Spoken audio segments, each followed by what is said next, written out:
She's gonna take your picture. Let's see, if you weren't here, she wouldn't be doing that. All right, ready? Okay, we're gonna read The Red Sweater. Oh, Mr. Conway sent for me to come down to his house. He lived neighbor to us, and he was old. And I guessed it was just another of the ordinary chores my mother had been sending me to do for him ever since I had been big enough. When I got there, the old gentleman wanted me to take his old shoes over town to Mr. Gentile's shoe shop and get them mended.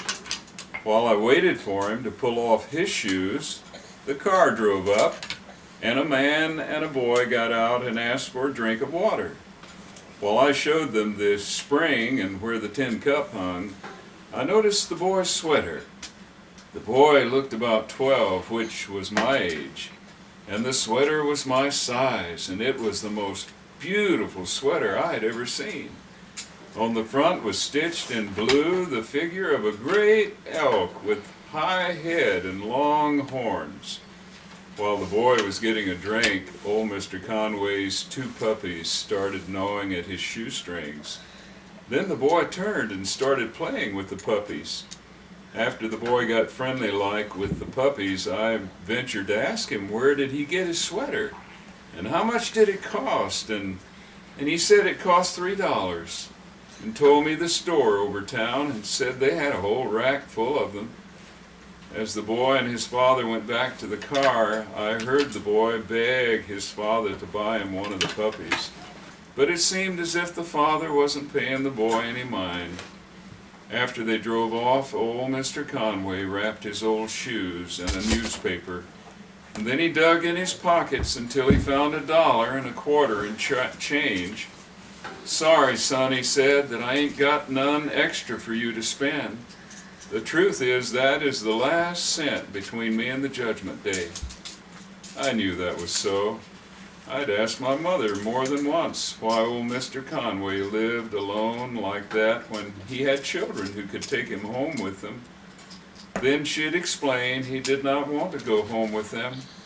She said the old man loved his little house, and I would tell her I didn't see anything about it to love. She would say that was because I was a boy yet, and could not understand the minds and hearts and feelings of old people. She said he could love the sigh of the wind in the weeping willow trees, and the laugh of the spring that giggled as it came from the red bank. Why, to him, my mother would say, the old place is drowsy with dreams and moldy with memories dear to his heart. But all that made no sense to me. My fingers had ached when I had chopped his wood, and on this occasion my heart ached for a red sweater with the proud elk and the great horns. As I took the old man's shoes under my arm and started down the road, he called from the door. "Tell him to fix 'em while you wait," he called. "Tell him I'll have to sit by the fire in my sock feet till you get back." As I went down the road, I kept thinking of the red sweater. When I got home, I slipped into the kitchen and felt in the money cup on top of the cabinet. I always remembered to feel in the cup first because we kids could tell it hurt Mother to ask her for money when she didn't have it. But this time I felt the bills in the cup and ran to my mother. I told her about the boy with the red sweater, the proud elk with the great horns stitched in blue, and after a little while I had wheedled the $3 out of her. When I got to town, I went first to the big store the boy had told me about and searched along the rack of sweaters until I came to a red one with the elk on it, and I bought it. Outside, I put it on. I did not run now. I walked slow and kind of proud, like the elk on my sweater, and held my head high. Inside Mr. Gentile's shoe shop, I laid the old shoes on the counter. He unrolled them from the paper. He examined the old shoes. Then he looked at me and shook his head. "Can't be fixed no more," he said. Nothing left to sew the soles to. He pushed them back. I took the old shoes under my arm and walked out. For a little while I stood on the street corner with the old shoes under my arm. I could see the old man waiting in his socked feet in the little house at the bend of the creek. I glanced down at the old shoes that bore the shape of the old man's feet, and I wondered if these old shoes hadn't been even closer to him than his best friends on earth. The crowd jostled around me. I began to walk slow around the block. In front of the big store, I stopped again. I felt of the $1.25 in my pocket. Then I pulled off my red sweater. I went inside the store again. I decided I don't want no sweater, I told the man who had sold it to me. I was just wondering, do you have a pair of shoes about the size of these old shoes that you could trade me for the sweater and this $1.25? I even explained to the man who I wanted the shoes for and how his old shoes could not be fixed anymore. Well, I know that old gentleman, the man said. He's been in here several times. He always feels a pair of soft shoes. I still have them. He went back and pulled down a shoebox. I saw $4.50 on the end of the box. I just got this sweater and this $1.25, I said.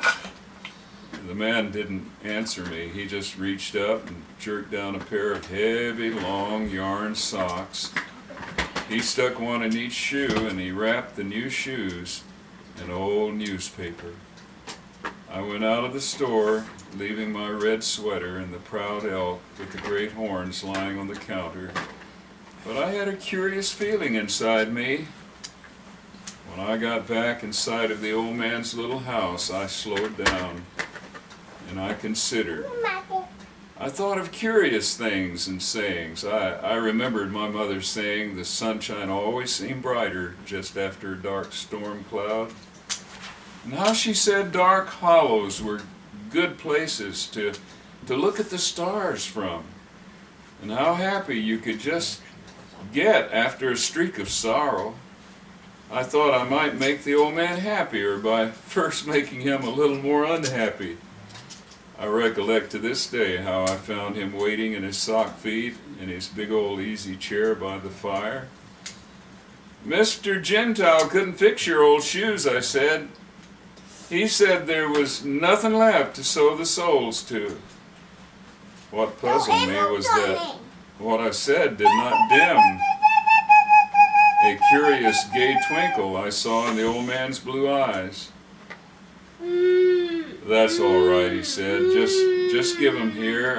I can manage in 'em a little while longer. He took the old newspaper and unrolled the new soft shoes. I recollect how he felt of the soft leather with his old hands. And then some water came down his cheek and he got up. He walked over to his bed and from under the pillow he got a red sweater with a proud, high-headed elk stitched on the front, and the elk had great horns. I saw you eyeing this sweater this morning, the old man said. As the hunters came back, I hit that boy up for a trade. I traded him one of the puppies for his sweater. I gave the old man's neck a long, hard hug, and then I broke for home with my sweater on to show my mother the elk with the great horns.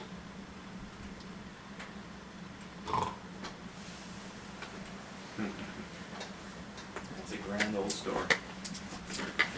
You know, I've told that story, read